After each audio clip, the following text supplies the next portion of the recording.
Continuando os nossos estudos sobre história da comunicação, hoje é dia da gente falar sobre o surgimento da impressão e como isso foi revolucionário. Eu sou Manu Mairink e esse é o Alguém Viu Meus Óculos.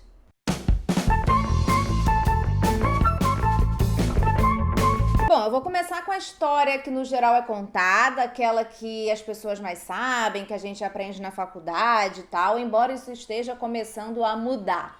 Ou seja, o local em que tudo acontece é a Europa. Mais ou menos em 1450, um cara chamado Johann Gutenberg de Mainz, eu não sei falar, mas ele é conhecido popularmente famoso como Gutenberg mesmo. Ele criou a chamada prensa gráfica dos tipos móveis de metal.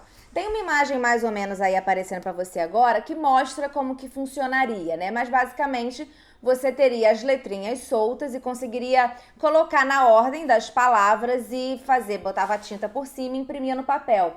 E isso facilitaria com que, com alguns tipos móveis, né, você conseguisse exatamente porque eles são móveis, modificar a ordem das palavras, das letras e sempre estar renovando, né? Então isso facilitou muito a técnica de impressão e a possibilidade de difusão de todo o conteúdo escrito. A questão, porém, na China e no Japão, a impressão já estava rolando séculos antes, literalmente. Lá mais ou menos nos anos 700 já tinha essa técnica aí. Mas lá era a chamada impressão em bloco, que tinha um bloco de madeira entalhado que era utilizado para imprimir uma única página, um texto específico, né? Então, basicamente, era um pedaço de madeira, entalhava ali e aí o esquema era o mesmo. Mas então você só podia, com aquele pedaço, produzir aquela página.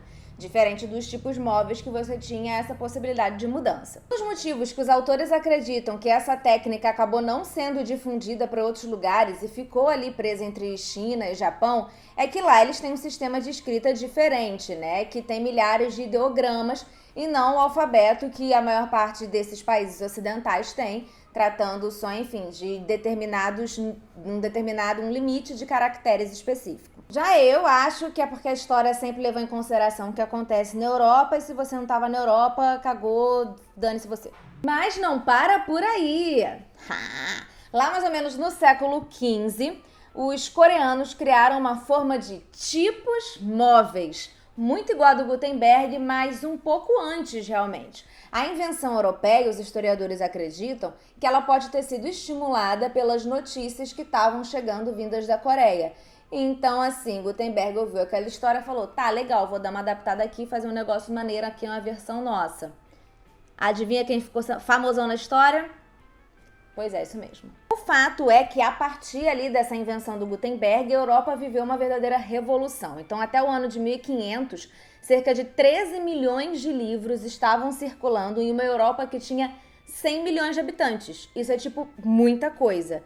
E Paris e Veneza eram, tipo, os points do livro. Mas em outros países, como a Rússia e outros locais com cristãos ortodoxos, tudo demorou a acontecer, porque o clero ainda era o grande local da sabedoria e isso não podia sair dali, houve muita resistência, né? Então, isso mostra pra gente que essa revolução que a escrita trouxe não era só técnica, né? Não bastava que a técnica chegasse para que a revolução acontecesse, mas era uma revolução também cultural, as condições sociais, tudo isso era necessário para que as coisas acontecessem. Em alguns países muçulmanos, a impressão também demorou a chegar e parece que ela era visto como pecado e tal. Enfim, os europeus se sentiam lindos, incríveis e maravilhosos porque dominavam essa técnica e, veja só, chamavam os outros de déspotas.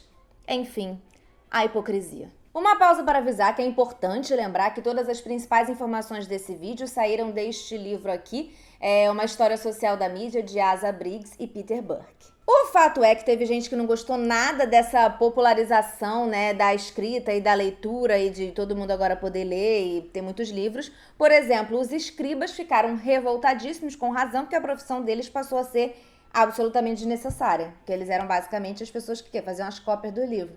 Se tem tipos móveis, para que tem escriba? Não tem. Ficaram desempregados, tristes, chateados, odiaram a imprensa de tipos móveis. Já os homens da igreja, eles não gostavam da possibilidade de que os leitores que ocupavam uma posição baixa na hierarquia social e cultural podiam agora estudar os textos religiosos por conta própria em vez de confiar no que as autoridades contavam. ficaram chateados com isso. Já os governos começaram a ficar, vamos dizer assim, ansiosos com o surgimento dos jornais no século XVII. Só lamento. Se antes o problema era a falta de livros, a falta de títulos, né, para que as pessoas pudessem ler, em 1550 um escritor italiano se queixou de que tinha tantos livros que nós não temos tempo de ler os títulos. O cara lá em 1550 já estava sofrendo de FOMO na Idade Média, o famoso Fear of Missing Out. Ainda bem que ele não vive hoje em dia, porque imagina como estaria a cabecinha desse cidadão. Os bibliotecários da época também tiveram leves surtos, porque eles já não sabiam como catalogar aquela quantidade enorme de livros. Eles colocavam assim em enciclopédias, todos os livros do mundo cabiam em uma enciclopédia. Agora não tinha mais condição, eles tiveram pequenos e leves surtos e tiveram que começar a mudar essas suas técnicas de para catalogar esses livros. A autora Elizabeth Einstein lançou um estudo em 1979 em que ela fala de duas consequências a longo prazo da invenção do impresso. Em primeiro lugar, ela fala que as publicações padronizaram e preservaram conhecimento, um fenômeno que tinha sido muito mais fluido na era em que a circulação de informações se dava oralmente ou por manuscritos. E pensando, talvez a gente aprofunde isso em outros vídeos, mas essa padronização e essa preservação do conhecimento, como tudo na vida, tem pontos positivos e pontos negativos. Em segundo lugar, as impressões deram margem a uma crítica à autoridade, facilitando a divulgação de visões incompatíveis sobre o mesmo assunto. Então agora facilitava com que todos pudessem escrever, divulgar seus escritos, ler escritos variados, então gente que pensava diferente passou a poder divulgar essas ideias. Eu vou deixar aqui na descrição um link para o canal Dobra Espacial, que explica sobre essa invenção da chamada prensa de Gutenberg. Tem umas imagens bem legais para ilustrar, tem um cara lá utilizando a prensa de Gutenberg, o que seria, né, ali uma prensa de Gutenberg hoje em dia, então é muito interessante pra gente ver na prática como funciona, e ali ele vai explicar mais ou menos também, dá pra ver as carinhas das pessoas, carinha desenho no caso, porque não tinha foto, vocês sabem disso, né, mas enfim, vocês entenderam, não preciso explicar que vocês são espécies inteligentes, um beijo e até a próxima, lembrando que aqui na descrição tem o link para quem quiser comprar o livro da História Social da Mídia, e se você comprar nesse link, você não paga nada a mais, mas aí você dá um help, dá uma ajuda para este belo canal com este belo conteúdo. Ok? Beijos e até o próximo vídeo. O caminhão do lixo está passando em minha rua. Faça a sua parte para ajudar a prefeitura.